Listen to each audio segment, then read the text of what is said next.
হরে কৃষ্ণ, জয় জগন্নাথ। আজকে হলো গিরিরাজ গোবর্ধনের পুজো। তো সবাইকে প্রথমে জানাই গিরিরাজ গোবর্ধন পুজোর শুভেচ্ছা। এখানে আজকে আমি দেখাচ্ছি আপনাদেরকে ভগবানের শৃঙ্গার।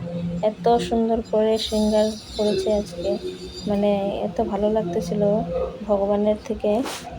মানে দেখেন, জগন্নাথ বলদেব সুভদ্রা মাইয়া, গৌর নিতাই, উপরে রাধারমণজি, মানে চোখটা সরাইতে ইচ্ছে করতেছিল না। আর রাধারমণজিকে এত সুন্দর করে সাজিয়েছে, মানে কি বলবো। তারপরে আমরা এখানে চলে গেছি, দেখি কি সেবা করতে পারি। তারপর রান্নাঘরে আমি কিছু সবজি আমান্য করে দিয়েছি সবাই মিলে আমরা।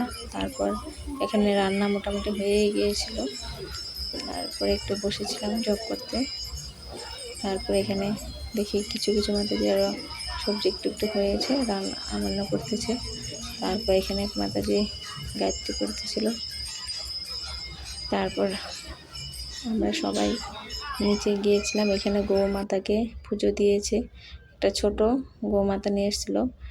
আর সবাই ওকে এত মানে খাওয়াচ্ছে, কি করছে, ও ভয়ে কাজ শেষ। তারপরে এখানে বিশাখা আর ধনিষ্ঠা গিয়ে এই গোমাতার সামনে বসেছে, আদর করতেছে। ওরাও বুঝতে পেরেছে যে গোমাতাটা একদম বিরক্ত হয়ে গেছে। দুজনে বসে যে কি বলতেছিল গোমাতার সাথে ওরাই জানে, গল্প করতেছিল গোমাতার সাথে। আর এই তো বাছুরটা তো এত মানে ভয় পেয়েছে, কি আর বলবো। তারপর আমি প্রভুজিকে বললাম যে বাছুরটাকে দিয়ে এসো, যেখান থেকে আনছো ওখানে সে দিয়ে এসো, ভয় পেতেছে। সবাই এসে পূজা করতেছে, কি করতেছে, মানে এর আরও ভয়ে কাজ শেষ।